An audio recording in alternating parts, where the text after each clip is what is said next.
old world charm, and hopefully working with the businesses to give them an opportunity to for us to present them as a destination Christmas market experience. So to that end, our plans are basically we'll do the Nisei adventure again, which was the scavenger hunt, where we'll place Nisei throughout the TRC, and participants will be able to do a citywide hunt for the Nisei. We'll do that again this year. We are hoping to have Yule Feast this year, which would be an open air dining experience on the portion of Copenhagen that is in front of the visitor center, essentially. And we can do socially distanced tables. If you remember, we did that in the park last year, and it was well received, and is something that can be done within the guidelines. So guests will enjoy a 4-course wine paired dinner under the closed to streets twinkling lights, safely seated at socially distanced table groupings. Each course will be provided by Solvang's chef and restaurants, bakers, and craft food purveyors, and all wines will be sourced from local Santa Barbara County wine country, Santa Ynez vineyards and vintners. So that's kind of the plan for the one sort of broad experiential bit that we can do. And then Saturdays throughout Yule Fest, we'll encourage folks to take food tours. We're hoping to bring back the candlelight tours, so things that can be done in small gatherings. But I think for this year, the most sort of grandiose option for folks will be the city itself. And to that end, we're working with the Christmas Tree Committee, which is a group of locals, many of you I'm sure are aware of, and we're working with them to provide 100 live Christmas trees to businesses that can be decorated as part of a decorating contest. They'll be provided free of charge to the businesses, and the only thing that we're asking for in exchange for the tree is pictures and video, behind the scenes footage of them decorating it, so that we can use that to encourage visitors, to come and check out the 100 unique, what we assume to be unique Christmas tree displays throughout the TRC. In addition to that, we're creating, inspired by the Wine Valley Inn commercial that took place for Xfinity a couple of weeks ago at the Wine Valley Inn, inspired by the huge outpouring of support for that sort of cityscape. We've taken to create these Instagrammable moments throughout the TRC that will encourage people to come safely and at their own time to take pictures, tag Solvang, and again, be part of an immersive experience without kind of formally gathering. So to that end, Jeremy, if I can share my screen, our local contractor is, share screen, perfect. Our local contractor, Islay Events, based in Buellton, is who's helping us with the lighting design, so and sort of decor. So what we're doing is, as I mentioned, we're focusing on old world, more traditional holiday, European holiday sort of motif, as opposed to the over-the-top kind of attention-grabbing motif that we did last year.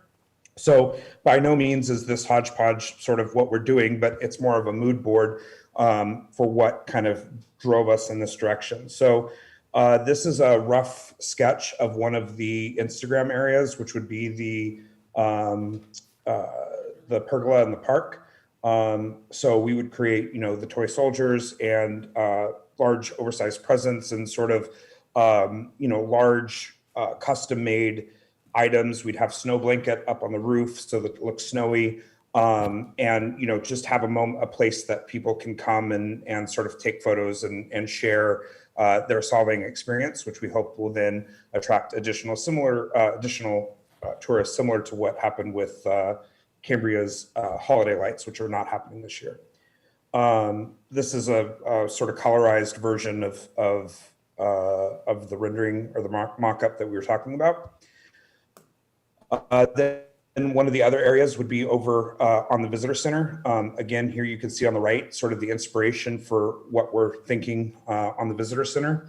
So again, carrying the snowy small Danish village motif all the way through the TRC is sort of our goal, and focusing on warm lights and we know that there's not a lot for tourists to do after dark in the TRC, even though it's something that tourists have long been telling us that they want. So this at least gives families the opportunity to kind of go out and explore town, even if many of the businesses are closed after dark. Here's another sort of mock-up of an area that we would envision as a as an Instagrammable spot. Again, focusing on trees, white lights, warm Danish, a warm, more old world, old charm motif than what we did before. Again, sort of rendering of the types of decor that we're envisioning for these areas. One of the things we've talked about doing, and I'm still not 100% sold on, is doing in the park one of these over-the-sized sort of baubles. These were the Chumash actually had one at their valet parking last year, similar to this one here at the very bottom of the screen, the 088. And people loved it. They sat in a little bench underneath and got their pictures taken and drank their little hot chocolate. And, a lot of them, it became kind of a theme for the holidays for them. So, this is an option. Something we're looking at is doing something like this in the park as sort of something to attention grab on the way into town. The only hesitation here is that it has to be made right, or they kind of look chintzy. And, we're working with suppliers right now to find what we can get on time that matches, our quality standard. So this is another kind of blown up version of what we were showing. So in addition, we've been looking at if we don't do this, one of the things we were looking at is doing basically snowflakes and toy soldiers on the light posts, both on 246 on Alisal and over on Copenhagen. Just lit pieces that can again just kind of reinforce the old town sort of charming old world Christmas for this year. So these are the two directions we're going. But what we wanted to do today, obviously, was present that to you as the folks who are responsible for the overall branding and design of town, and understand if that's in line with what you hope to see for Christmas, and get feedback before we commit to a direction. So I am opening it up now for questions. Sorry, Jeremy, are you in the room? Is that something that do you want to expand on any of that, or is that okay? You did a great job, Scott. Thanks, Jeremy. So yeah, questions.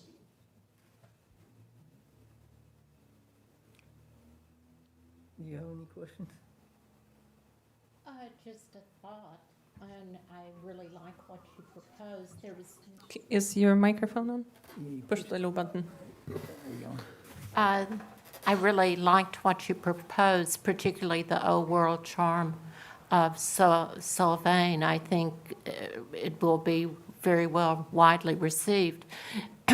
What with the toy soldiers, what came to my mind is, and because my daughter participated for years in the Nutcracker with the toy soldiers, and I saw in another town where in the windows they did dancers that were from the Nutcracker.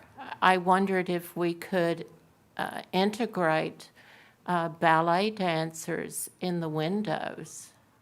So one of the things that we are we hope to be working with the chamber on, they had a brilliant idea of, sort of taking the theme of the Scarecrow Fest and expanding on it a little bit with a window decorating contest, in addition to the trees, for those that don't want to do, they don't want to water or don't want to deal with trees. So the chamber is working on a window decorating contest. So I think that that's something that I can mention to them as part of the window decorating contests. That would be in addition to the tree decorating that we're encouraging businesses to do this year. I guess the only other question or thought I had is there any way to incorporate any music at all in speakers or anything like that in terms of adding an ambient, So this is something, and I'm looking at Zena. I know we can't make eye contact through the computer. I'm but, looking at you. I'm certain that we're staring at each other because we've struggled with this because the rules are not only do the rules change literally and I mean no disrespect to government, but not only are the rules changing literally daily, but they're also sort of ambiguous. And the one about music is at least on the Santa Barbara County side, they said that you can't encourage people to gather. So, the problem with music is obviously, yes, we could say that music along Copenhagen, for example, where it's closed, people can still kind of listen and walk up and down the street. But if for whatever reason people were to stop and gather, then we're technically breaking the rules. So it's a gray area, and I'm hoping that Zena and I will be able to talk to her colleagues in the Santa Barbara County Health Department soon. In fact, I think we have a conference call with them tomorrow and get a little bit more information. But as of this moment, that's something that we looked at the beginning of the closure of Copenhagen, and it was something that we were told that we couldn't do. So that's the short answer. I mean, So I have my own see, political opinions, by but nature unfortunately of I'm not allowed to closing the share them. street, you're almost encouraging gatherings. So it's right, it's at conflict with one another. Somewhat, yes. And I think a lot of those guidelines have been in conflict. And Jeremy has some updates, but the laws do change all the time. Some things may become a little bit more flexible by the time we get to December. And we can definitely specifically request and work with the county about different scenarios, like just maybe music on speakers and Yeah, that's not a what live I'm thinking. performer. Just But thinking- yeah, we'll do whatever we can. But yes. Yeah, I was going to say, actually, I have a couple clients I was talking to today, and the health department was out and about in Santa Barbara over the weekend. And we managed to grab one of them and talk to one we've been working with all the bars and some of our other clients. And word is, we're not sure how soon, and Scott doesn't even know this, I haven't had a chance, I just found this out today, that the state is working on releasing some new guidelines for individual entertainment, so like solo performers, things like that. We're assuming no woodwinds and horn instruments, but probably something along those lines, because this state actually lost a lawsuit 2 weeks ago regarding specifically this stuff. So they've realized that they have not looked at this industry and allowed it to try to reopen, and now they're, I think, quickly trying to catch up on that a little bit. So hopefully we'll have some guidelines from them in the next week or two. And I'm sure Scott will change stuff as quickly as he can to make that work, because it's all in our favor. So, okay.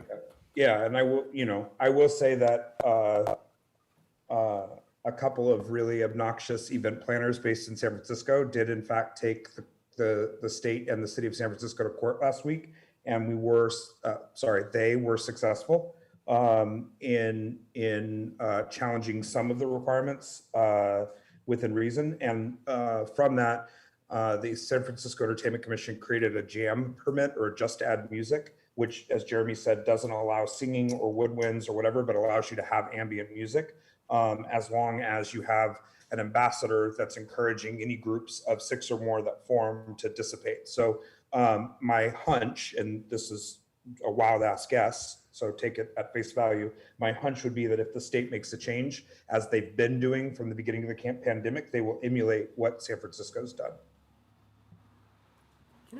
What's the deal with the birdhouses all over town? The little, isn't that a speaker system? There used to be a speaker It doesn't system. They're work just, anymore?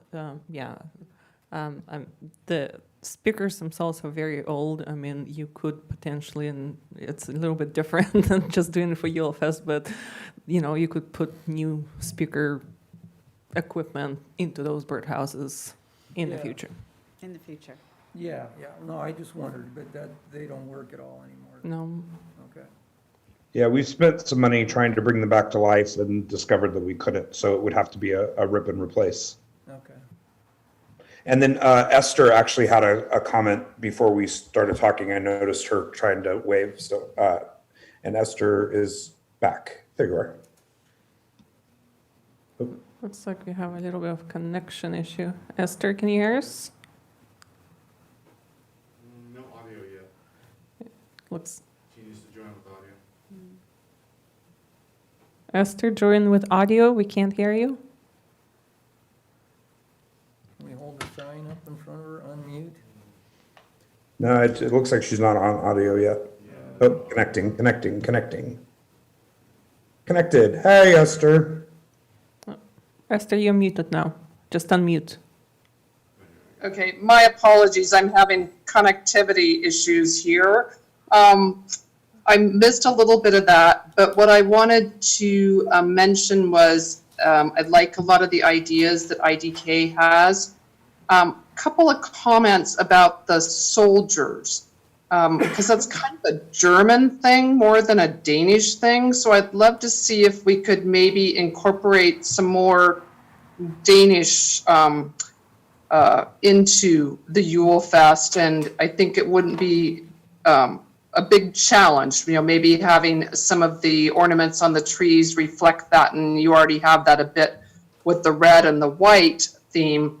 But I was trying to think of something that might be able to be used in place of the toy soldiers, or how to make those Danish soldiers rather than German nutcrackers kind of thing. So, I haven't come up with a great idea other than that, but just that was my main comment about it. Great. Jeremy, I don't know. I know that when we were talking about those, it was because, obviously large scale mass produced things are sort of fall into three categories, either snowmen, toy soldiers, or giant stars, which, and when they're that big, they kind of look like the communist flag. So I wanted to kind of stay away from that. But I agree with you. We were looking at Nisei potentially, and which have become wildly popular in the last 18 months, by the way. But it's tough to find that. So Jeremy, I don't know if that's something that we can talk a little bit more tomorrow, and maybe Zena, I don't know what the rules are. Is that something we can email to this group and get a straw poll on? You can work with me to email it and get individual comments after the fact. Perfect. And yeah, I'll take a look and see what we can figure out. Great. So the reason this item is here in front of you today is because when we were talking about Copenhagen closure during Yule Fest, we realized all of these items will be interconnected. And also last year, there was some commentary around Yule Fest that, there needs to be an oversight as to the brand that all of this is created. So that's why this item is here in front of you. We need to take public comment, and then you can deliberate and give any just general thoughts that you may have. So at this time, we'll take public comment in person. Hi, Tracy Beard with the Solvang Chamber of Commerce. Scott, I think the ideas of the Christmas tree are great, and thank you for taking that off our plate. And we do want to work with you on the window contest, and yeah, we've just been playing phone tag, so no, we haven't had a chance to talk about a few things. But we have the Santa Ynez Jazz Music that is very interested in wanting to do a walking holiday event and the live activity. And if we do something in solidarity of saying that it is in no publicity, we don't seem to have a problem, because our county supervisor of the 3rd District gathered 400 people in a union of solidarity in our park 2 weeks ago. So as long as I think we don't do any PR and we just have the opportunity to have music at some point, I don't think that is a problem. It doesn't seem to be on the supervisor level. At the same time, I would like to ask how many tickets were purchased last year for the dinner from the city, and how many from private guests were purchased last year on the dinner in the park. Those would be my questions of how many people we gathered, of is it worthwhile, and will people feel safe on that level? But everything else, I think, is great of what you want to do. Okay. Do we have anybody else that would like to make a comment on this item in the audience or online? Oh, okay, please come.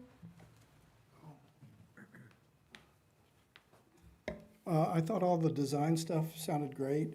I think there's a difference in an argument that can be made for ambient music, which is in the background, versus event music, which is in the foreground and tends to be much more local and gather people to it. I think you'd really be missing something important if you didn't have some sort of ambient background holiday music that was traditional, whether it was Danish or not. And my only other comment is I learned for the first time this evening that the soldiers in Nutcracker are German. I think of them as European and very traditional, and I'd bet that the Nutcracker is performed in Denmark just as readily as it is in Germany or France or anywhere else. Thank you. Okay. Any more public comment on this item? If you would like to speak online, please raise your hand. I don't see any more speakers. So if you would like to make any last comments, or we can go to the next Anybody have item. any comments? I have a comment. Yes, I think if you do the dinner, and maybe I should recuse myself on this comment, but I think if you're going to have the dinner and you're going to have wine, you have numerous tasting rooms that are in Solvang, and to exclude any of those from that dinner, to me, would be sad. I think they should be included, and however if we move forward with that, if we place wines at each table for people to choose, would be my comment. Thank you. I love everything. I think it's good. I think it's really festive, and I agree wholeheartedly on the ambient music comment. So thanks. I guess the only thing I would say about the dinner too is that assuming that, you know, it drives demand, right? So you want it to be a success. So I guess, you know, how are you going to, Scott, like define success? And did you, you know, have a full house, like you sold every ticket last year? And so predictive analytics would say that you're going to, you know, have a percentage of that this year, or, you know, how are you going to determine that it will be like a sold out event? And I think it can be made safe. That's clear, the way we've all been dining out in certain places or wine tasting. But how do you predict that it will be a success, I guess? Yeah, can I answer that question, Zena? Yes. I don't know how the rules are, sorry. So, yeah, the answer to the question, you know, the direct answer to the question last year is we decided to do the dinner, I think, 10 days before the dinner. We pulled the restaurants in 6 days before the dinner, and we managed to get a half dozen out-of-town people to come, and we didn't want them to feel alone, kind of sitting there in the park. So we added my own personal friends and family to it. I ended up underwriting the whole thing. We lost a fortune, and not a fortune, but we lost a significant amount of money. And but everybody loved it, had a great time. And the 6 people who bought tickets have all, you know, invited friends, family, and, you know, everybody else to come and do it again this year. So I think that there's demand for it. It's something that, you know, Visit San Ynez Valley has done for a number of years. I know that's they've had a King's Table sort of dinner, which is not something we can do anymore because of COVID. But I think that, you know, this type of thing is beneficial, and if nothing else, it pays for, you know, there's a significant amount of money in decor and ornaments that we're looking at buying, you know, and additional staff to decorate the tree, decorate the town, and do things like that. So, you know, at some point we can't do any of the traditional things we would do to try and raise revenue to pay for all of the decoration around town this year. So we need to do something, and I think the dinner is the safest way to do it. And you know, again, I don't want to get political, but I probably will fall on the more cautious side than the least cautious side when it comes to what, we can and can't do. And I agree. And on the personal side, I completely agree and respect what Tracy just said about, the supervisor bringing 400 people to the park. And for us, while I personally agree with that and I understand how they did it, professionally, it would be tough for us to try and do something directly against the guidelines, whether I personally agree with them or not. Is it legal to do a kind of like a charity dinner fundraiser type of thing? Like have it like it's a city event, but it's also like we pick the charity of our choice in the No. area? We can't do that? No. Okay. Just, Yeah. okay. Now Yeah. cannot do it. And Okay. and to be specific, the way that we can't even do this if we do the dinner. We can't do the dinner as an event. We're doing the dinner as a pop-up restaurant. So, we have to get a health permit for a restaurant. The kitchen, the commissary that'll be used from the restaurants that are interested will have to be inspected that day as a temporary restaurant with outdoor dining, not as an event. So the rules, again, we're following the rules to the letter of the law, but it's not by any means the same as what we were able to do last year. And I will say, like, even the drones, obviously I was a huge proponent of those last year. There's been many residents who have, and business owners who have asked, not so much asked as said, that's coming back, right? And, I'm disappointed to say that I don't think that it's feasible. I don't see any way that we can do it safely. And if we did a drive-in, which is permissible with tons of regulation, then we need space. I think, that becomes problematic. And then you just look at the dollars and, I'm not in the business of wasting the clients or my money. And I think that we would lose money, quite frankly. So you did say that 6 people bought tickets last year? Yeah, we only had, I think we served, I would have to go back and look, but I think we'd served only 15 or 16 people. I don't remember how many. It was not very many. A source of income to pay for this event, that's the idea? Pardon? That money is a source to pay for this event? And that's the only source to pay for this, other than just funds from the city? Sorry, Let me take this off. So that money is the source of income to help pay for this event? And that's the only source of income, correct? yeah, I mean, the city pays us a percentage of collected TOT for our marketing efforts, which works out to about $25,000 a month.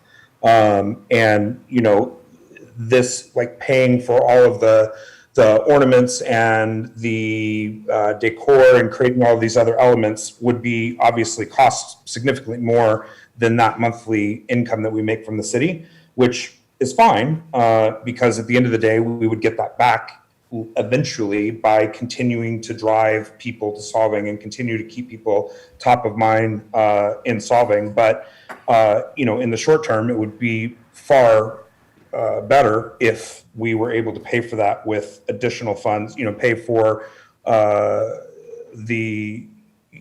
the decor and pay for music if we're allowed to do that eventually, and all the rest of this. It would certainly be better if we could sell tickets to something to pay for that.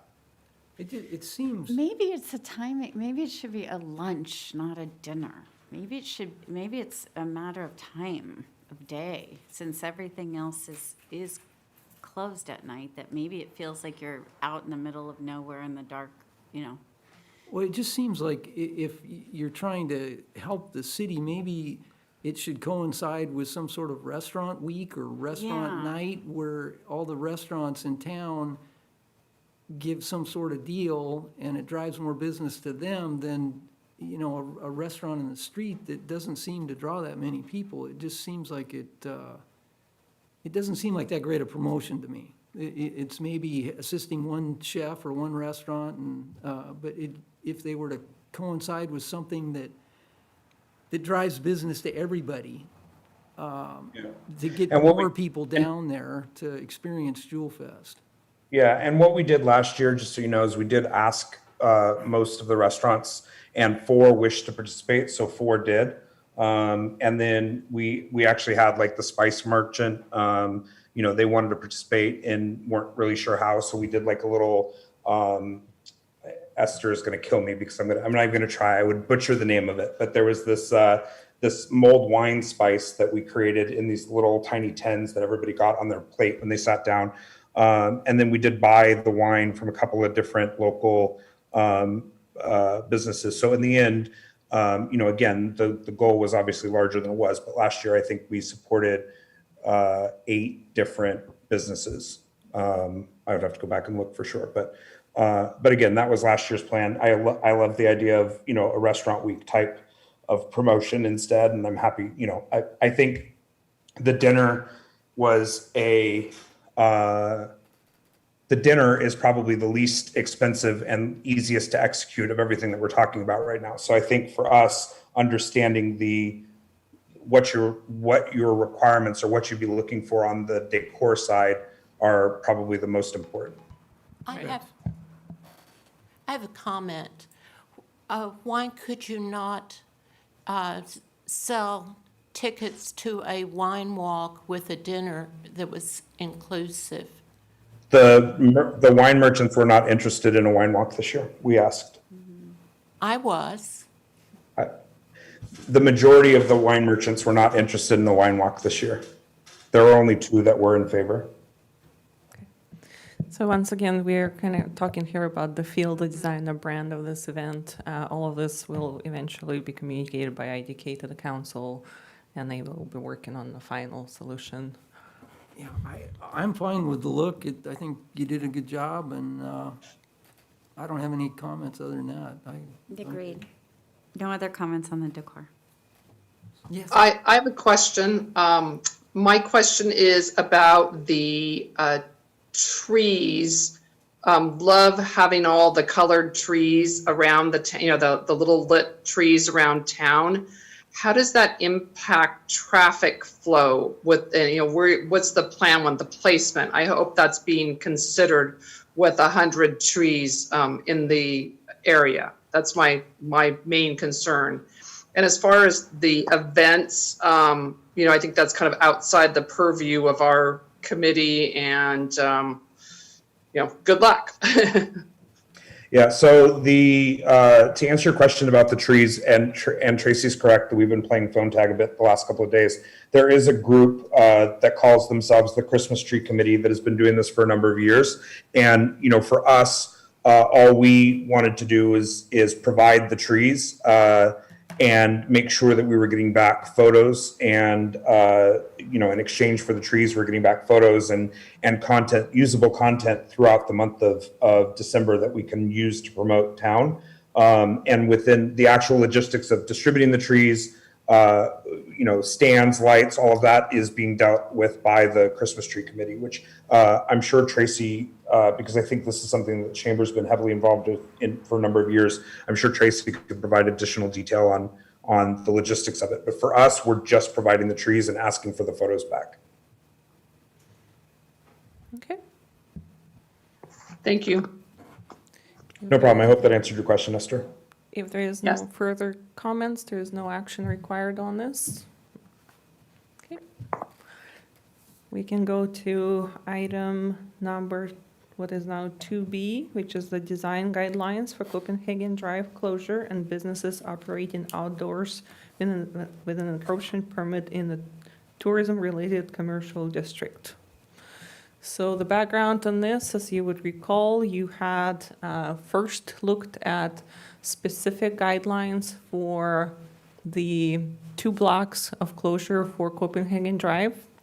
Those guidelines are fairly specific in what they call the businesses to adhere to, which includes the use of umbrellas, the use of strong recommendation of use of black tables, and recommendation or requirement to use those very consistent barriers. The next time you looked at the guidelines for the tourism-related area, and you made recommendations that would be the same setup for businesses that are not immediately adjacent to a road. It would be very similar to Copenhagen closure. And if a business was adjacent to a road, we would be using those K rails for safety aspect and make those all white.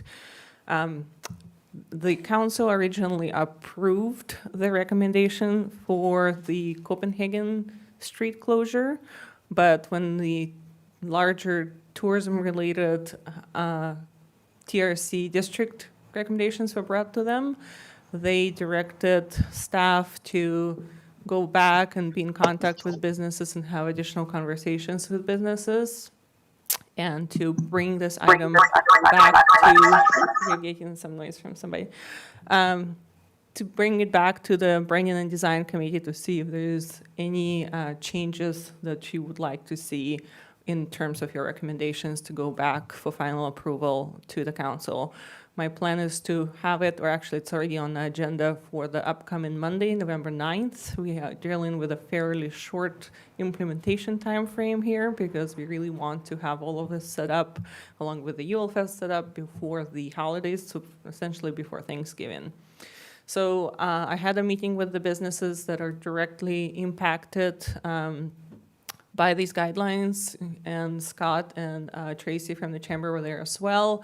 And sort of the highlights of the questions or recommendations from the business community who are impacted is, first of all, not to require the consistent barriers. I think that was very high importance for them. They would like to instead, from what I heard, and there will be public comment here, to have to be allowed to create their own barriers, but maybe just create some guidelines in terms of what may not be allowed. So, you know, we may not have orange plastic things used for the barriers.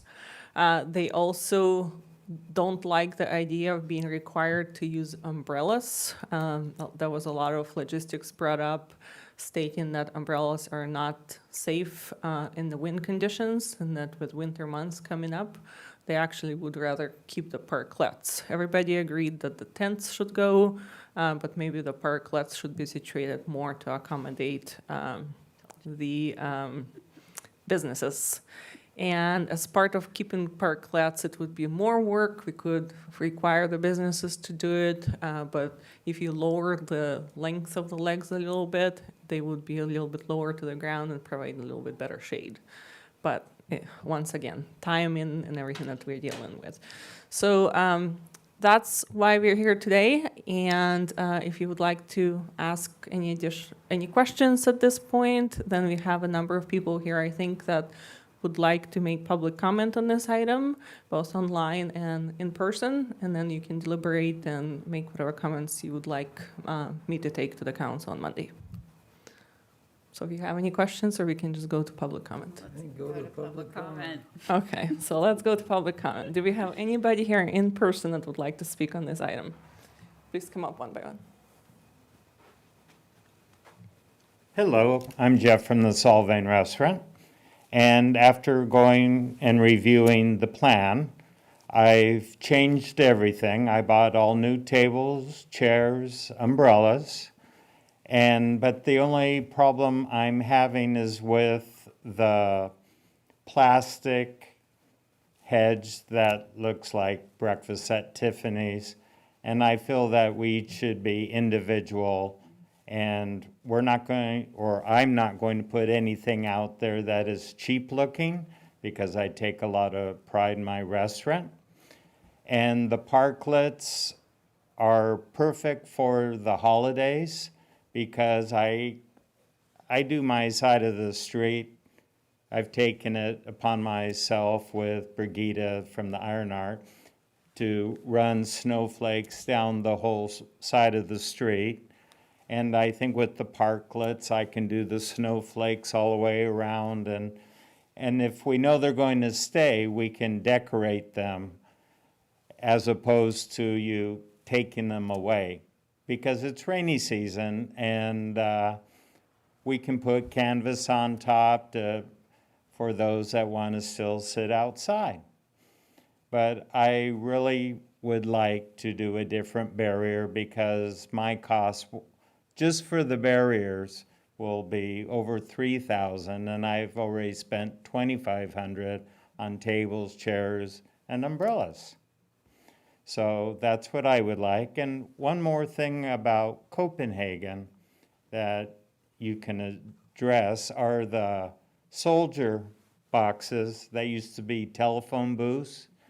They're in really bad shape on the inside. I don't know if that's who owns the building needs to do it, but we want things to look clean. Thank you. Okay, next person, please.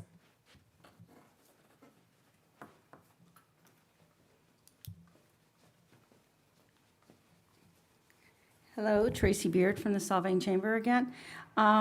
We do want to make sure that it does have a little bit of a Danish theme. We do want to make sure, as we talked on Monday, and only 4 stakeholders were there, there are 11 stakeholders that you are financially asking to make a decision on from $3,000 to $10,000. So please remember that as you make decisions, you're spending someone else's money. And some of those stakeholders, I don't think we need to do a poll on it, and I'd like to ask that the trellises stay in place. We can use plastic around them. As Jeff said, we can use canvas over the top, plastic on the sides, clear to see through. There's a clear plastic. The weather's gonna get bad here in about 3 weeks.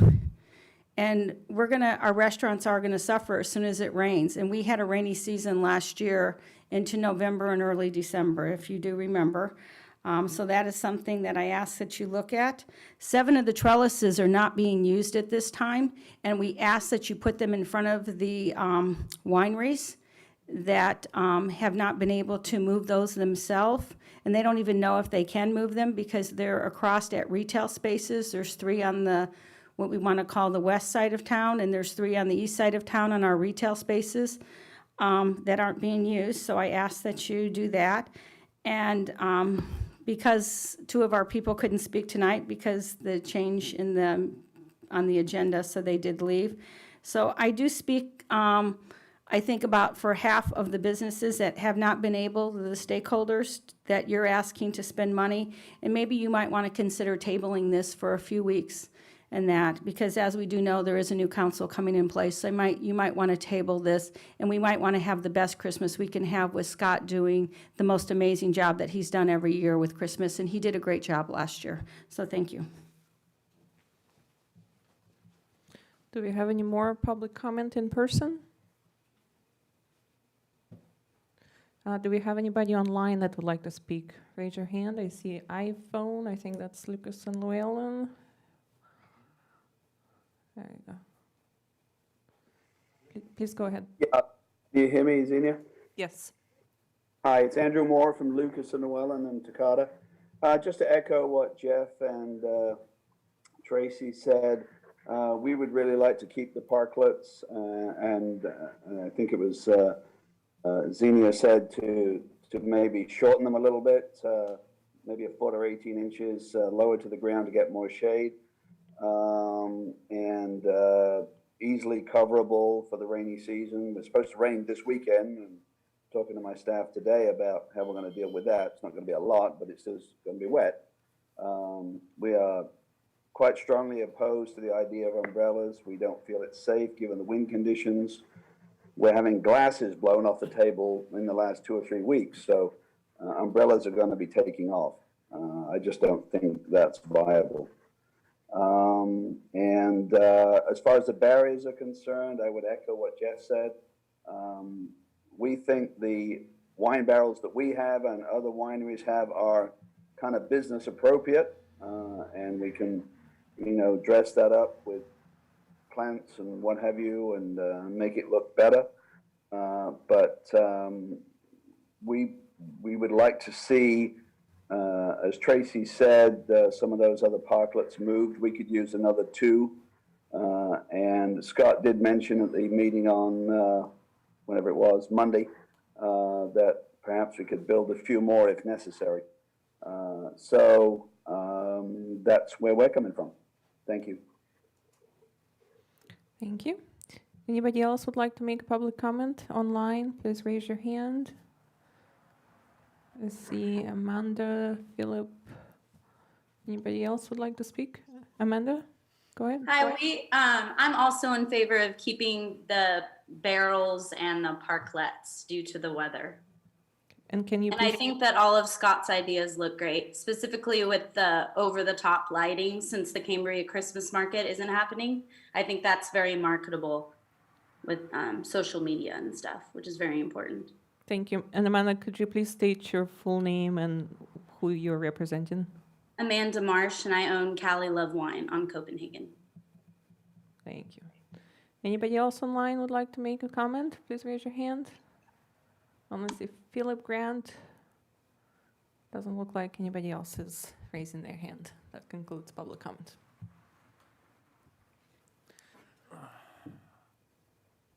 So is anybody Told have you any so. comments? No. No, I recall that I said last time that we should consider keeping the parklets.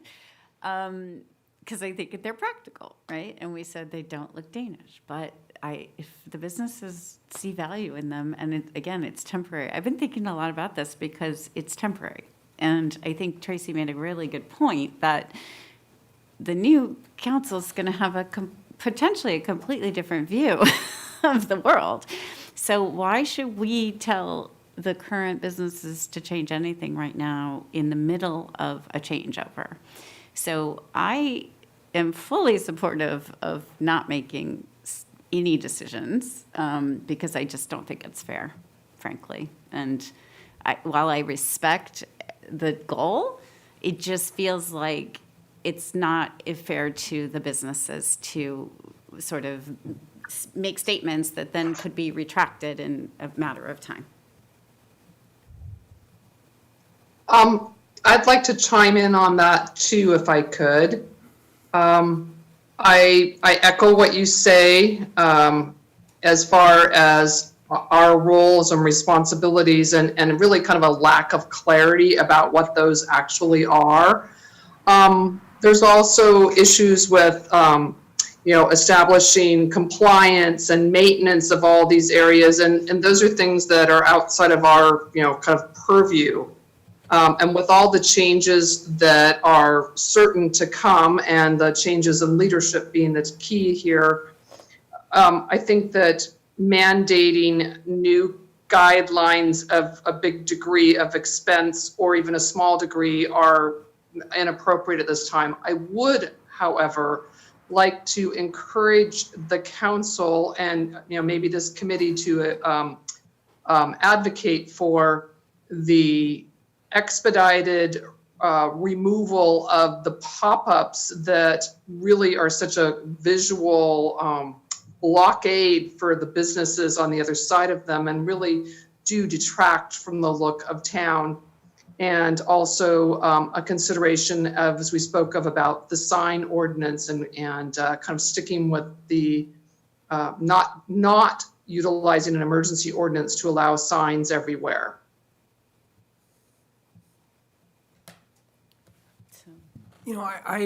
I feel for all the businesses and the money being spent, they're already losing money as it is, so I get that. And, but I think if we could come up with something that's consistent for maybe wine businesses and restaurants or something so that it's not so helter-skelter out there. I've seen a lot of cities and what they've done, and a lot of them haven't done a good job. I mean, Santa Barbara, they're talking about what a great job they've done down there, and it looks terrible to me. I mean, there's no cohesiveness, but maybe we should slow down on this a little bit.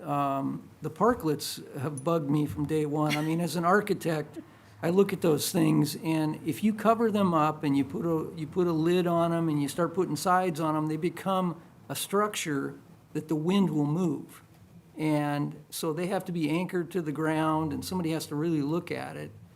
And I'm amazed they provide any kind of shelter as they are now. There's just a tarp that sags on top of a 4x4 structure. But anyway, if they're going to utilize those, maybe they're consistent whatever is done to them, it's not one shop doing one thing and another shop doing another thing, but if they are gonna be enclosed partially, they will be impacted by the wind like an umbrella, and if one of those goes over, it's gonna be a big deal.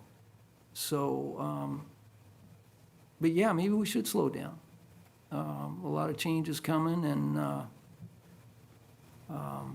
but I think as a committee here, our goal is to try and get some consistency along Copenhagen, and to have each business doing their own thing doesn't bode well for the backdrop, which is the cool buildings and all the things going on there. It becomes a distraction to the beauty of that street. And so I think visually something needs to be consistent. Maybe we need to loosen it up a little bit more and give a little flexibility, but that's pretty much what I've got. Can we entertain another from the public here? We got two more. We got Yes. Zoom and one online. Yes. Yeah, go ahead. Three more. What I suggest that you have a liaison between you and us that will come out and see our ideas, and then you bring it back and you say yay or nay, as opposed to all on paper for everybody. Yeah. Do we have another public comment? Please. Yeah, I like the idea, Eric Hutchins. I like the idea of having some boundaries on the responsibilities for this group, but something doesn't feel right for me to promote the notion of slowing down. I think you're an advisory committee, that you're in touch with the street, and no matter who stands above you as elected officials, you need to move fast and sure-footed. So I would just encourage you to stay the course and to try to discern where you can do the most good, the quickest, for the least expense for the business community, and where you can't. For example, the parquettes, I agree that they're not perfect. I also remember back when one of the umbrellas fell over out in the Central Valley, when the whole countryside was covered with umbrellas out there, and killed some lady. So liability isn't trivial. And as the architect said, I think doing anything further to those needs to be looked at very carefully. That said, they are the best we have. They're money spent. And I think that at best they're spring, summer, fall kinds of things. But they offer about all you have right now on the street that is consistent with any standard. And so, for example, if I have parquettes in one hand and pop-up tents in the other, there's no contest. I do away with the pop-up tents, and I try to make do with the parquettes with some little modification without overdoing it and making them a hazard. One final comment on what was said before. I think something along the lines where you had a contest, like a wine walk kind of thing, people buy tickets at one place, and they go from winery to restaurant to business, and everybody offers them their holiday drink outside or something, or some holiday drink and little food thing, could actually raise a great deal of money and encourage people, at least get people familiar with where to go for wine, where to go for meals and that sort of thing. So I'd like to see you take another look at that at the appropriate time for fundraising for the Christmas event. Thank you. Okay, we have one more speaker, or two more speakers. Tracy? We ask that you have the standards that you sent out, that people do the encroachment. We do agree with that very much so. And we do have a few people that have not done the encroachment yet, so we do ask that we look at that. We also have some businesses, and one is a bookstore that is already, there's no retail outside. And I don't know how retailers can be outside in a white tent. And that is inappropriate to even the county guidelines at best. So that is nowhere in the red tier or any tier that we have for retail to be outside. I just got an email from one of the people that are on, they'd like to see a sunset at 4:45 for dinner with that, and I think that would be good. And I also think you could do a progressive one with the restaurants also, you know. So I do think there's some opportunity for the restaurants still. But please remember, January 5th, we will not have tourism. We live on the month of December and late November. These businesses do. January, they have no income. Some of them have $25 to $100 a day. So please remember that. And we live on that as a business community. And we bank for the month of December for a slow January every year. And that's year after year, and you can talk to your business owners on that. Okay, we have one more comment on the iPhone. Andrew? Please go ahead. Lucas and Llewellyn. Just so you appreciate, and I'm sure you do, you know, the pop-ups were out of necessity and panic, to not put too fine a point on it. What are we going to do to be outside? So that's why those materialized all over the place. And we appreciate that they have to go. I think we can do some suitable modifications to the parklets that would be safe. They're pretty heavy. They're not going anywhere. That would be my only comment.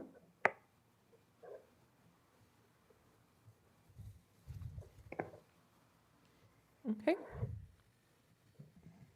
Well, I will say that I liked Esther's, the way Esther gets to it, that she recommended that we, you know, absolutely say that there's no pop-ups and we live with the condition that we have now. And if you haven't bought your barriers or your, you know, then we don't force the issue for right now. Because, I mean, I don't know. I just have a sensitivity to that. I do agree that we need to move ahead, but I think for me, the question is, does the new council say, let's expedite the final closure, the permanent closure? Do they move to that? And if they do, then we're I don't want you to waste money if they change the direction to something more permanent. Because as we talked about earlier on, if it was a permanent closure, we might think about it completely differently.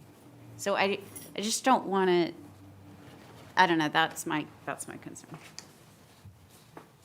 What is the timeline for enforcement? I mean, I assume there's some sort of enforcement that you've got to do this now, or, you know, when this is decided. So the businesses on Copenhagen have to get barriers, get tables, get umbrellas. I mean, how does that work? Well, right now, where we are is that council has requested me to come here, get any additional feedback for businesses and from you. And then the item is going to go back to council on November 9th, depending on what they say. Then it falls into the enforcement category. So once they vote on it, then it goes to you, and then... And then I work with the businesses on implementation. So it will be multiple staff, you know, some of our public works, maintenance staff will be coordinating, Jeff's scrutinize them. He's ahead of the schedule, basically. Yes. Yeah. Yes. Well, we've communicated originally when the council first approved the Copenhagen closure to all the businesses that these are the guidelines, but then since then, the current council has reversed direction, which is why we are here today. And yes, there will be a new council on December 14th. Yeah, well, I'm torn here. I mean, we're living in the time we're living in now, and we're mandated to do something now, and we're not assuming, you know, we're making an assumption that the new council may change everything, but so then they change everything. I mean, that's what happens. But I think the guidelines that we've put forth, if you want to leave the parklets, I think, you know, fine. If they serve a function, they're fine. But I thought that the whole point of this was to try and get some consistency along Copenhagen so that it was appealing to tourists. Right. And when I've gone to these various cities and I've seen the response to COVID, it's not great. And you walk down the street and it just looks like a bunch of hobbled together things, and it doesn't bode well for the city. So I understand what the council's trying to do, and I understand, being self-employed myself, how difficult it is. It's hard. But you just can't have everybody doing their own thing out there. It doesn't come together as a city. So maybe we discuss some options for wineries. But not every business, I don't think every business should have their own thing going on. But I completely agree with that. And philosophically, that's the same thing that we've all been saying was that if you really care about the Danish brand, then it should be Danish. And that's the reason why we put some of those guidelines together, was that it was more of a modern take on, Danish culture. So if you go to wine barrels, for instance, wine barrels are, yes, they are good for wine tasting, but they're not Danish. Well, they're So- an easy barricade for a winery. They 'cause are. They have all That's kinds of barrels. but That's right. I So don't- that's why I'm saying it's for us right now in the middle of this transition to force the issue when the businesses have come back and said, we have concerns with this. To me, if you care about what the businesses are saying, for right now, we just hold. We say absolutely no pop-ups because we all agree that they don't look great. And everything else, it's not terrifying what's being done out there. It's not. I mean, I get what you're saying and I completely understand it and empathize with it, but it's not like the fluorescent orange fencing, right? That's not happening. So I think my view is we need to just be sort of middle of the road. We And have to come then, up with guidelines, so. And Yeah. that's what the whole point of So the what board would- is. what So would guideline- you- what would you say? We have to, whether it's these planters and we expand it a little bit, maybe there's a more economical version of potted plants that are all the same pot. I don't know, but something lesser. And, but we have to decide. I mean, we have to we have to assume that this is going to be a permanent thing. And if the council decides to change it down the road, they do. Shame on them, but that's just, we're. But I am against total unification, like everything, That's not what I'm saying. I'm No, I saying know. give flexibility. Yeah, but we need exactly. to- Can need to we expand come it. up with some guide, like, okay, if the wineries want to use the barrels, why not let them? That could be the option for some. Then we have wineries with barrels, but also with something else. Like, let's give them some options. Maybe not the hay with bells, like that. no hay bales, right? Yeah. You're saying no hay bales. No. No, But the wine barrel thing to me is kind of a, I'm looking for a better word than cop-out. I mean, wineries are flush with wine barrels, and it's an easy fix, to just go out there and stack them up, and there's your barricade. And you know where the wineries are when you walk down the street. It's not a mystery. I mean, they're easy to see, so it's not like you need that to advertise them. And it's so different than everything else that we're trying to propose along Copenhagen. They just don't fit. I mean, if a restaurant wants to come in with a smaller pot and space them out, and they look similar to these planters that we came up with, then there's an option. It's an easier thing. You can stretch them out. It doesn't cost as much. And there's no reason a winery can't do the same thing.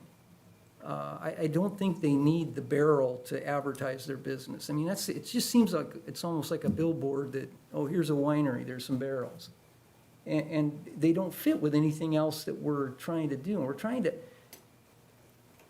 the We're stuff trying that to goes. elevate. Well, the stuff that experience, goes along the colonnade or whatever you want to call it should be more subtle and let the buildings bring the Danish out. And that's what I thought we were trying to do, was something muted and less in your face. And when you start randomizing all these things, it really messes it up.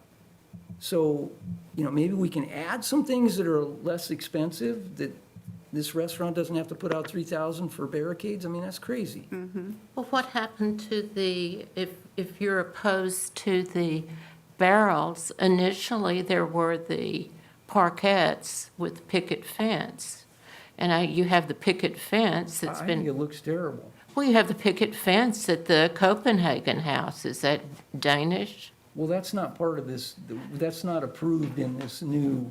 No, but I'm saying if we're making other decisions on, you want to do away with the barrels, and you've had the umbrellas, to me, I don't see that the planters with the plastic it really is indicative of Copenhagen. Well, barrels aren't either, but No. it's just, what I'm talking about is what we're trying, I think conceptually what we are trying to do here, what's happened out there now obscures the Danishness of Copenhagen. I agree with- It blocks the view. So what we were trying to do is do something that was uniform and subtle to bring that back and low scale. And so that's where we were coming from. You weren't in on those meetings, so you Right. kind of missed that. But that was the intent. I understand, but when you have businesses you have a small petition of a planter that's nearly $400 and tables and 4 chairs for a limited space that are non-functional, you're asking people on businesses to come up with $3,000 to $5,000 to $10,000 when their businesses, just as Tracy was mentioning, in January may have $25 to $100 a day, and they're still having rents of $4,000 a month. Yeah. Well, I'd say, it makes me wonder, should we, again, maybe the best of both worlds is to can we eliminate the barriers? No, On because Copenhagen, we cannot? businesses that serve alcohol will Oh, have they to have to have some barrier. yes. Okay, that's They right. have to be solid. So, and they have to be solid, so it Right. can't be a simple chain system either. It can be a little chain, actually, yeah. It just has to be, there shouldn't be a way to walk in and walk out other than at the designated entry. So I think we need to go back and we need to individually think about it, and we need to come back then with something. Aren't we meeting again next week? I don't know, are we? On November 12th? 12th. Yeah. Well, and that's something that. Go ahead, Esther, what are you gonna say? Well, okay, so, it seems as though if anything is going to be achieved in time for the holiday season, it basically has to kind of come from us today to go to the city council meeting on Monday. Am I understanding that right, Zena? Yes, I think time-wise, that is as realistic as we can be in order to actually implement something. And I would say that my recommendation in how we think about this whole setup right now is may also want to just focus a little bit more on, the very important months of December that we need to get through with this particular direction, and things may change thereafter. So with that in mind, where we're just kind of focusing on taking us through the holiday season, I absolutely agree with Brett that, and all of the committee's earlier decisions to bring down the level and keep the focus on the buildings. However, it's clear that that's not something that's being embraced by the business community that's most impacted. So with that said, and trying to actually accomplish something tonight that might be able to be implemented in time, as much as I'm not a fan of, I guess we call them the parklets, the little structures that were built, I would propose that we allow the continued use of those parklets with the barriers created by planters that fit within our previous design guidelines. Still advocating for the black furniture. No, it doesn't have to be a 4-top table with regular seating chairs, that just whatever furniture you have, if it could be black furniture to have a unity to it, that the parklets be allowed to have a cover of some variety. I don't know about the lowering them because I don't know how tall they are and what the guidelines are. Having a really tall family and, you don't want to have people walking in and hitting their heads on the edges. So I can't speak to that, but a cover for the top that could be canvas with some kind of, practical function.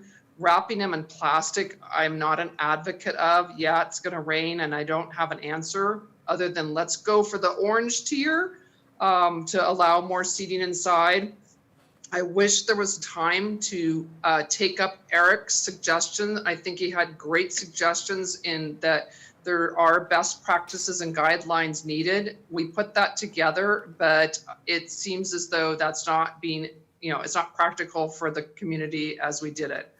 And then going back to also incorporating in that the businesses outside of the Copenhagen closure utilize those consistent white barriers, because I don't believe that that was decided on or voted in by the city council, so that we can have that consistency, not just on Copenhagen, but on the other in the other areas as well.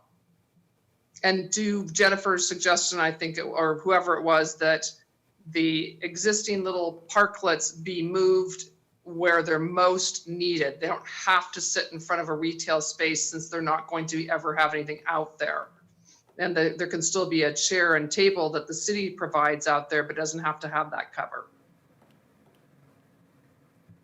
So that's my proposal to move things forward and expedite this to the council. So is it a crazy idea to suggest, since it's the holidays, to do something like a stanchion?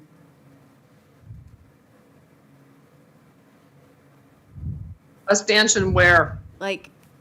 So I'm just, again, trying to keep it real simple and make it be movable and usable and easy. And, it came to mind, theaters, velvet ropes, right? So something really simple that's not that expensive, that's movable, I'm just trying to be creative here. But, that has less visual impact. It does meet the requirement. It isn't that expensive. Did you present that to us in? A stanchion? Was there some stanchion chain thing, or I guess it's existing out there and we were saying how we didn't want that? No, but actually, originally when the businesses expanded, for example, Red Viking had just a rope that was a fairly nice rope with those black planters that were in between that almost looked like that stanchion, but it was actually even probably cheaper or more practical to just have those flower pots, just like the Danish mill bakery now has, and then have a rope around them. But see, that could be an option. So if you're not going to do, if you can't do flower pots, right? Because we said we wanted more flowers, more greenery. Then instead, again, I think this is less obtrusive and it meets the requirement than trying to go down the road of, like we were saying, yes, wine barrels are easy for wineries and they're an obvious mark, but they don't speak to the Danish thing that we're trying to do. They do not. Neither do the parklets, which originally is why we, said they probably shouldn't stay long-term. But that's, Yeah, if you could. Well, and at this point, for me, of course, I'm always advocating for it to be, fitting with the Danish culture of town, but I don't think there's time or money to make that happen. Yeah. So let's make the Danish be the architecture and make the, make it the most cohesive that we can, and help the merchants and the business owners make it a cohesive, welcoming look. And I think that's the best we can do with the time and the budgets. Yeah, I think if we, there's no, I don't think there's anything in existence called a Danish planter. So we were just trying to make it low-key, but if we could get just a black stanchion, and whether it's rope or whatever, they could wrap their foil around it or lights or whatever, yeah, and that would, and maybe it's not up to me to say, but maybe the city pays for that. I don't know, I mean, Yeah, and they're just movable makes it and a straight usable. line across in front of the businesses and just get rid of all this random stuff out there. Why, okay, as a customer, I don't like sitting on the road, basically, okay? I know there is no cars, there is no traffic, but people are walking, and I like that barrier. So if we now tell no barriers, just the ropes, Well, maybe we put a limited amount of barriers, but I don't know. It's hard to sit here and mandate expenses to businesses that are already suffering. Just sit here and go, yeah, let's do it. Right. And everybody is suffering along that street in this whole town, so Maybe something subtle. if you did the guideline and you bought the barriers, like we know Renee did, right? So he has them up, then he gets to leave them because they met that guideline, Right. right? And then if you can't and you don't, but at least this is a simple solution that is pretty cost effective, and it's not going to completely destroy, again, this is not going to destroy the Right. neighborhood. Well, I think from what I've heard, just in thinking about the council night on Monday, what I heard from businesses was the desire to be able to develop their own barriers that are maybe, different planters or. That is going to be a hodgepodge. I would There- never that cannot go for happen. that, yeah, that There, would. you cannot design and make things look cohesive by a random set of whatever they want to do based on whatever is going on in their world. Okay. It just doesn't work that way. So then let's work through, is the majority of you now saying no to barrels? Well, yeah, and maybe the biggest thing here is whether this is a permanent closure or this is a Right. temporary closure. So I think at this temporary- point where we are, we're really kind of looking at getting through December. Right, so until it's we a have- temporary closure. It's definitely a temporary closure. So something like stanchions. next year or and- this year? Well, this year at this point. Oh. I mean, if in the month of January there was a desire to come back to this and remove parklets, that is still removable. Those Right. changes can happen. We are getting very close to Thanksgiving. That's the beginning of Yule Fest. We have to make something work for the month of December. Why don't you keep the parklets? You're decorating, you have all the Christmas trees and the lighting where I've noticed on some of the areas, lighting could be hazardous, but if we unify all the lighting on the parklets where it's by code, as well as brought the Christmas trees with the decorations, that we kept it all cohesive, wouldn't that give us a look that's unified instead of hodgepodge? Well, we got to create barriers, though.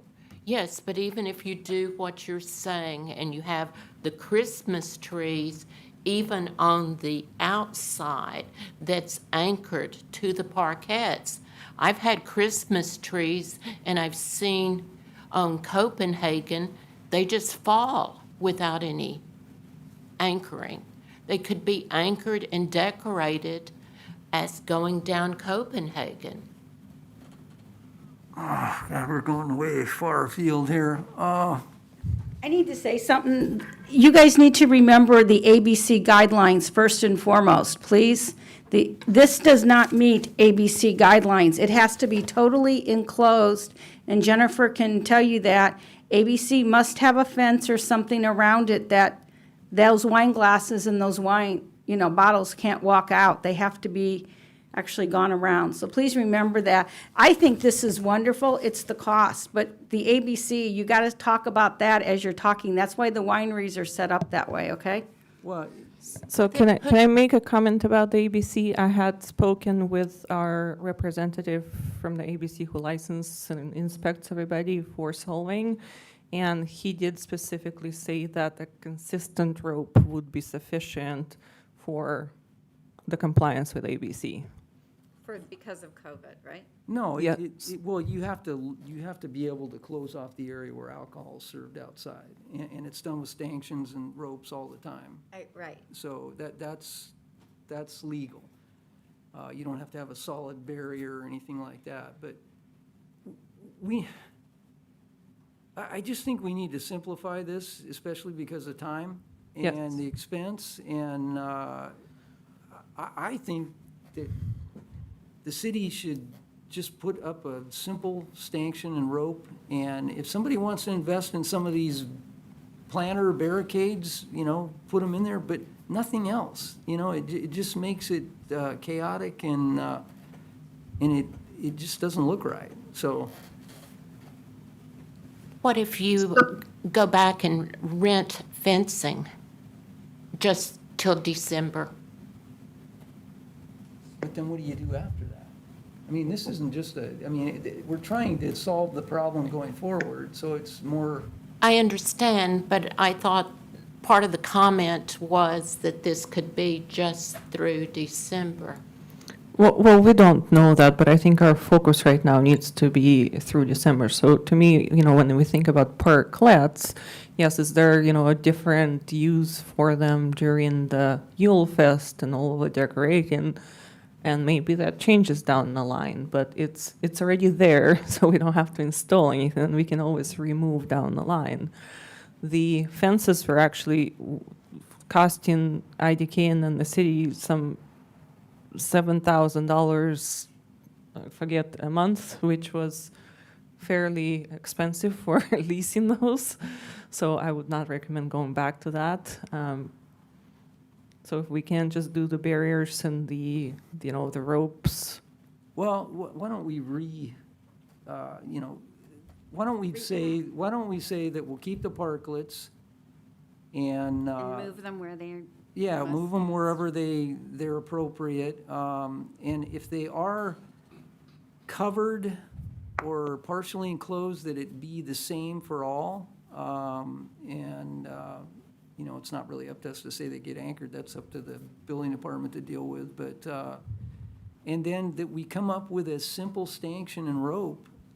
And if somebody wants to go along and put the barricades, the planter barricades up, they're welcome to do that within that, what we've set up. And, God, I was going to say something else and I forgot. We're kind of bouncing all over the place here.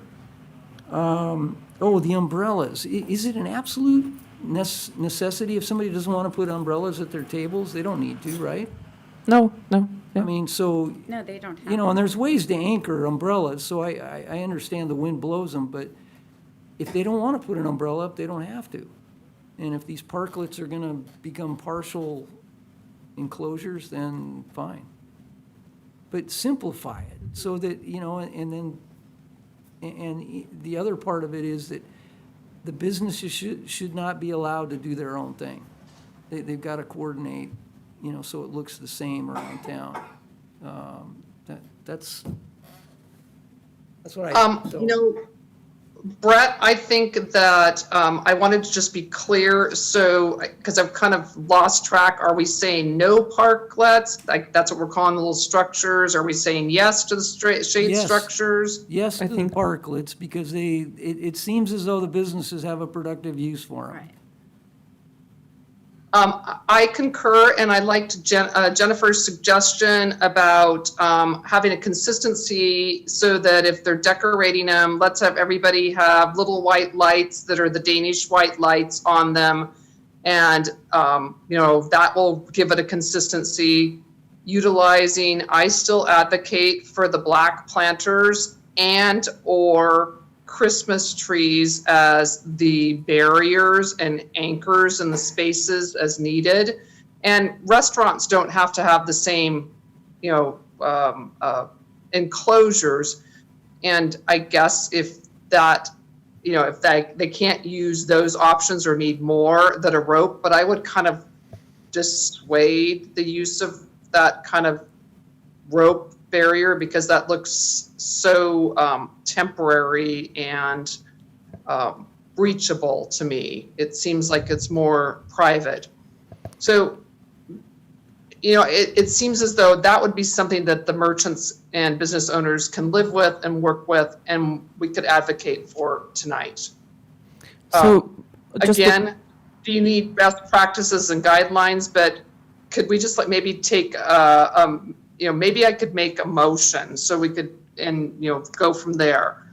So my motion would be that we utilize the existing parklets. We stick to the design guidelines given previously regarding planters as barriers and add into that Christmas trees as barriers.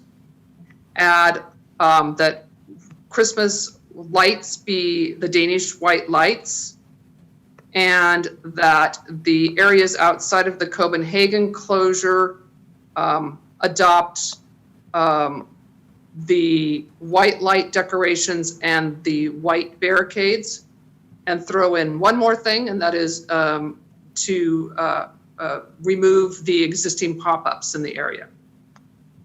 That's my very long motion. Can I ask one, when you say Christmas trees as barriers, let's say you have a 30, 40-foot frontage on Copenhagen, and you put a Christmas tree there. Are you saying putting numerous Christmas trees, or I don't understand the Christmas tree thing as a barrier. Oh, well, Scott from IDK is providing those 100 little live trees. So they're planters, and I don't know the size of them, but I'm assuming that they can't be that big. So making that as one of your planters instead of a flower pot, it's a Christmas tree pot. So we're saying we're allowing them to put them on the border, the perimeter of their property somewhere? I don't know, just to confuse the Christmas trees with the barrier, it's a temporary thing. Hey, take the Christmas tree out of there if you want. So, I mean, that was just kind of a starting point with my motion, because it seemed as though we needed to come up with a cohesive plan. Yeah, I'm fine with everything else. I just think the trees should be wherever they're gonna be, but not, Can I just clarify something too? Majority of our restaurants do actually require having a barrier because they serve alcohol, so they also have ABC permits. So if you used Christmas trees, you could put a rope between them, but you would still be needing to do that. Still require the stanchion. You do. You can't attach the rope to the trees. I mean, it'll look bad. it's just, I think the Christmas tree is one thing completely separate, and we're looking more long-term. So if we do, I agree with everything you said, Esther. It's just the tree confuses me, and I think they're gonna be in other places, and if they wanna put them out front, maybe that's fine, but to tie it into the barrier just seems a little odd. Eric would like to add something. He's trying to. Just quickly. No, I'm saying I'm absolutely fine with removing that. So if we remove that from the motion, then Okay. I amend it to remove that. Esther, for my clarification, does your motion allow for the stanchions and the ropes? Yes. Okay. And maybe we can just add that you don't have to have an umbrella at your table? Yeah, it's not required. Well, especially if you're using the little parklet things, then that's kind of a moot point, I think. Yeah. Well, does somebody want to second that? Well, No, Eric there is, Well, do we- Eric would like to add. Are we still something. open to the public? You for can comment? you can allow that as the chair. Go ahead. Please speak your mind. Just very quickly, and in the interest of getting closure, it seems you're headed in the direction of closure, so we don't want to sidetrack that. You have two cases out there on the street. You have people who are using parkettes and people who are not, okay? Parkette legs are essentially stanchions for ropes or lights strung between them, okay? So it's conceivable that we could get rid of the barrels, if that's what you want, and essentially use the legs of the parkettes for those people using parkettes as anchor points for a nice strung rope with lights on it even. And for the people who don't want to use parquettes, you could give them the alternative of stanchions with rope between them that also could support strings of lights. And I think that would go a long way to creating a visual similarity up and down your street. That's my suggestion. Okay, yeah, and I think that can be coordinated. So does somebody want to make a second on that motion that Esther made? I'll second it. Okay. Everybody in favor, say aye. Aye. Aye. Okay, Esther? Thank you. Aye. Everybody 5-0. We have some direction. I will take this to council on Monday, and we'll go from there. We'll see what they say. I would like to add something. During the last meeting, we were talking about signage. And one of the propositions were to put the signs were at the corners, pointing to some businesses. I want to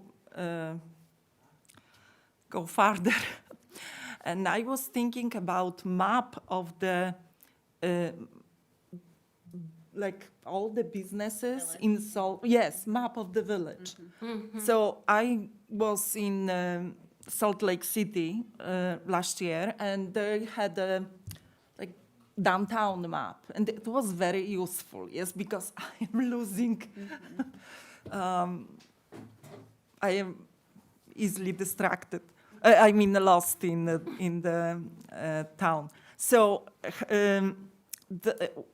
there was few. Can you put that slide, Zinja? Can you show my screen? I'm not sure if this is the one. No, yeah, but okay. This is one of the ideas, like to have map and then all the businesses in downtown. If we can go to the next. Can we go from the beginning? Like, yeah, so when I was looking for a map of Solvang, I found there is something already existing for hotels, I guess. We actually, and I don't recall exactly what the maps look like, but there's been maps that the chamber used to create in the Solvang Chamber of Commerce. So those exist. Can we go to the first? And so just to be careful here, this item is not on the agenda, so we cannot have deliberation about it. Okay. But you can, as part of your committee member comments, and then I'm number 4, just throw some of these ideas out there, That's but fine. we won't be able to discuss it. But I can go to the beginning that you want to show. Is it this? Yeah, so that was from Salt Lake City, and that looked, to me, it was very useful, and I was thinking it will be good if we could strategically put 3 of those structures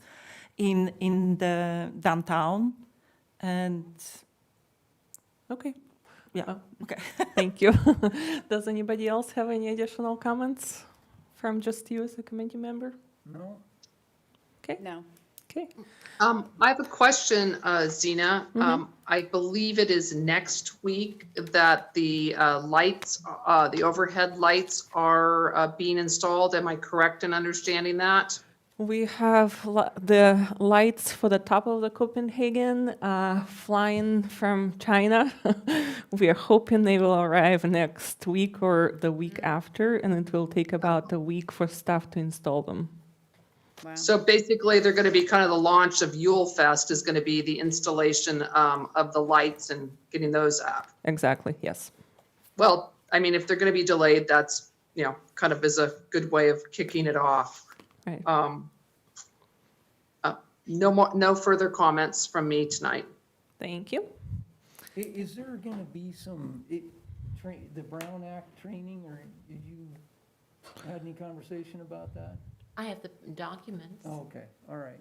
Because, honestly, we gotta all be really careful with self-promotion, and there's a few instances here where wine's brought up, and I think you Right. need to really check yourself on some of that stuff. Well, as you would recall, we had this conversation with Renee's Yeah. involvement, and so those guidelines were presented to you at that time by I got city it. attorney. So Just- it's similar, very, very much the same situation here. Yeah, so, all right.